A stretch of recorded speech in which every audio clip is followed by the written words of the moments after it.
Civic second year के तमाम students को मेरा सलाम। बच्चों, गुज़िश्ता लेक्चर में आपको बताया गया था कि हिंदुस्तान के मुसलमानों ने एक अलग आइडियोलॉजी और एक मखसूस नज़रिया की बुनियाद पर अलग वतन हासिल किया। इसी आइडियोलॉजी और नज़रिया को तारीख़ हिंदुस्तान में नज़रिया पाकिस्तान का नाम दिया जाता है। चुनांचे आज हमारा टॉपिक है नज़रिया पाकिस्तान का मफ़हूम। बच्चों, जब हम मुख्तलिफ अक़वाम की आज़ादी की कोशिशों का जायज़ा लेते हैं तो हमें तारीख़ इंसानी की तरफ लौटना पड़ता है। जब तारीख़ के सफ़ात हमारे सामने खुलते चले जाते हैं तो हमें अंदाज़ा होता है कि माज़ी में मुख्तलिफ इंसानी गिरोहों ने जब नई रियासतें कायम की तो इन रियासतों के क़याम के पसे-पोश कई अनासिर कार फरमा थे। चुनांचे तारीख़ इंसानी में बाज़ इंसानी गिरोहों ने अपने मुश्तरका रंग, बाज़ ने अपनी मुश्तरका ज़ुबान, मुश्तरका इलाकाई रिहाइश, मुश्तरका नस्ल, मुश्तरका मफादात, मुश्तरका रसूम व रिवाज और मुश्तरका मजहब और मखसूस आइडियोलॉजी की बुनियाद पर अलग रियासतें कायम की। आज तारीख़ इंसानी में बरतानिया, स्विट्ज़रलैंड, अमेरिका, फ्रांस, जर्मनी और हॉलैंड जैसी 20 रियासतें मुश्तरका रंग, नस्ल, इलाका, ज़ुबान, सकाफ़त और मुश्तरका मफादात की बुनियाद पर कायम दायम है। हम इन तमाम अनासिर की अहमियत को तारीख़ इंसानी की किसी भी बाब से महव नहीं कर सकते। मगर दुनिया में बाज़ रियासतें मुश्तरका मजहब या किसी मखसूस नज़रिए की बुनियाद पर भी कायम हुई। इन रियासतों में एक खूबसूरत मिसाल मदीना की रियासत थी, जिसे हज़रत मोहम्मद मुस्तफ़ा सल्लल्लाहु अलैहि वसल्लम ने कायम किया। बच्चों, हमारी खुशकिस्मती है कि हमारा मुल्क पाकिस्तान भी इस्लाम के मखसूस फ़िक्र व फ़लसफ़ा पर अमल करने की गरज से वजूद में आया। जैसा कि आप जानते हैं कि इस्लाम महज एक मज़हब नहीं बल्कि एक मुकम्मल ज़ाब्ता-ए हयात है और ज़िंदगी के तमाम शोबों में इस्लामी उसूलों का हुस्न ज़ाहिर व बाहिर है।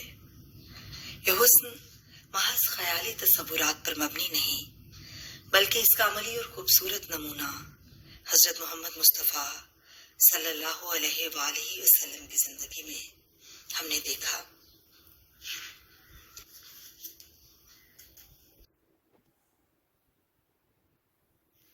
अगर आप इस्लाम की तारीख़ से वाक़फ़ियत रखते हैं तो आपको मालूम होगा कि मदीना की रियासत की तरह बाद में मुसलमानों ने अपने दीन की प्रैक्टिस के लिए कई मुस्लिम रियासतों बल्कि सल्तनतों की दाग पेल डाली।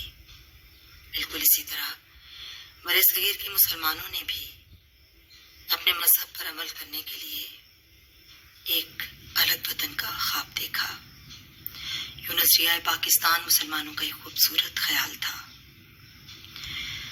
बच्चों, जिसने 20वीं सदी के निस्फ अव्वल में बरे-सगीर के मुसलमानों के दिलों में अपनी जगह बना ली। इस नज़रिए ने अंग्रेज़ों की गुलामी में जकड़े मुसलमानों को एक हसीन मंजिल पर गामज़न कर दिया।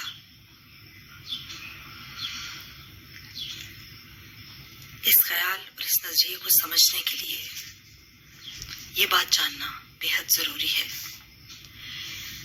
कि बरे-सगीर में मुसलमान फातहीन की हैसियत से आए।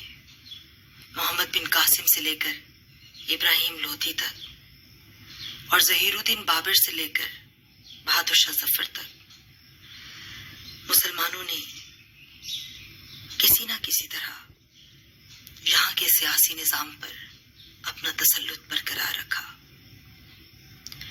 मुसलमानों ने यहाँ इस्लामी तर्ज़ हयात को नाफिज किया और मसाजिद के गुंबदो मीनार अल्लाहु अकबर की सदा से आबाद रहे। मुसलमानों की मजबूत सियासी गिरफ्त की वजह से यहाँ बसने वाले मुसलमानों के लिए اپنے مذہبی اصولوں کی پاسداری کرنا آسان تھا، مگر بچوں جب انگریز یہاں پر اپنا قبضہ قائم کرنے میں کامیاب ہو گئے تو مسلمانوں کے لیے اسلامی نظام حیات پر عمل کرنا قدرے مشکل ہوتا گیا۔ اگرچہ کہ مسلمان اپنے وجود کی بقا کے لیے اسی دوران انگریزوں سے مفاہمت بھی کرتے رہے اور ہندوؤں سے اتحاد کی کوششیں بھی کرتے رہے، مگر برصغیر کی مسلم قیادت کے ذہنوں میں یہ بات بالکل واضح تھی اور یہ احساس غالب تھا کہ مسلمان اور ہندو دو مختلف قومیں ہیں، ان کا مذہب، ان کی طرز معاشرت، ان کا انداز فکر ایک دوسرے سے بالکل جدا اور مختلف ہے، اور ان کے مابین گہرے مذہبی، ثقافتی، سیاسی، معاشی اور معاشرتی اختلافات پائے جاتے ہیں۔ انہیں اختلافات کو دیکھتے ہوئے بعض مسلم قائدین نے دو قومی نظریہ پیش کیا، جس کے تحت سر سید احمد خان نے مسلمانوں کو اپنا الگ قومی تشخص برقرار رکھنے کے لیے کہا اور مسلمانوں کے لیے ہر سطح پر الگ نشستوں کے تعین کی بات کی۔ یہی وہ دو قومی نظریہ تھا جو نظریہ پاکستان کی اساس ہے۔ چنانچہ قائد اعظم محمد علی جناح، علامہ اقبال، سرا خان تھرڈ، چودھری رحمت علی، لیاقت علی خان، سردار عبدالرب نشتر، اے کے فضل الحق، چودھری ظفر اللہ خان، مولانا ظفر علی خان، سر عبداللہ ہارون اور قاضی محمد عیسیٰ جیسے قائدین نے نظریہ پاکستان کی ترویج میں اہم کردار ادا کیا۔ بچوں، ان مسلم اکابرین نے مسلمانوں کو بتایا کہ انگریزوں کے چلے جانے کے بعد مسلمان پارلیمانی جمہوریت کے تحت ہندو اکثریت کے زیر نگیں ہو جائیں گے۔ بچوں، پارلیمانی جمہوریت کا مطلب یہ ہے کہ الیکشن ہو اور الیکشن کے نتیجے میں جو پارٹی سب سے زیادہ سیٹس ون کرے وہ حکومت بنائے۔ برصغیر میں چونکہ ہندو اکثریت میں تھے، اس لیے اگر انگریزوں کا قائم کردہ پارلیمانی نظام یہاں رائج کر دیا جاتا تو اس کا مطلب کیا تھا؟ میجورٹی رول، یعنی ہندوؤں کی حکمرانی۔ تو مسلم اکابرین اس بات کو سمجھتے تھے کہ اگر ہندوؤں کی حکمرانی قائم ہو جائے تو مسلمانوں کے لیے اپنے مذہب اور طرز معاشرت کے مطابق زندگی گزارنا بے حد مشکل ہو جائے گا۔ چنانچہ مسلم قائدین کی سوچ و فکر کو برصغیر کے مسلمانیت نے قبول کر لیا اور یوں نظریہ پاکستان ہر دل کی آواز بن گیا۔ چنانچہ مسلمانوں نے 1930 میں خطبہ الہ آباد کے ذریعے اور 23 مارچ 1940 میں پاکستان کے ذریعے پاکستان کے قیام کو اپنی آخری منزل قرار دے دیا اور لے کے رہیں گے پاکستان، بن کے رہے گا پاکستان، یہ نعرہ ہر سمت گونجنے لگا۔ یوں نظریہ پاکستان ہندوستان کے مسلمانوں کی سوچ کا مظہر تھا، جس کے مطابق مسلمان اپنی زندگیوں کو اپنے دین اور اپنے مذہب کے مطابق گزارنا چاہتے تھے اور اس کے لیے ایک الگ ریاست کے قیام کو ناگزیر سمجھتے تھے۔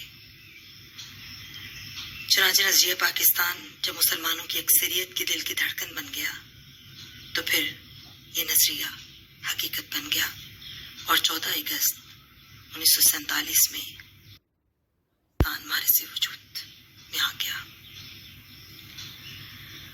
بچوں، نظریہ پاکستان کو مزید سمجھنے کے لیے ہمارا اگلا ٹاپک ہے کہ قائد اعظم اور علامہ اقبال کے نظریہ پاکستان کے متعلق ویوز، افکار اور خیالات۔ تو انشاءاللہ ہمارا اگلا لیکچر اس ٹاپک پہ ہوگا، قائد اعظم اور علامہ اقبال اور نظریہ پاکستان۔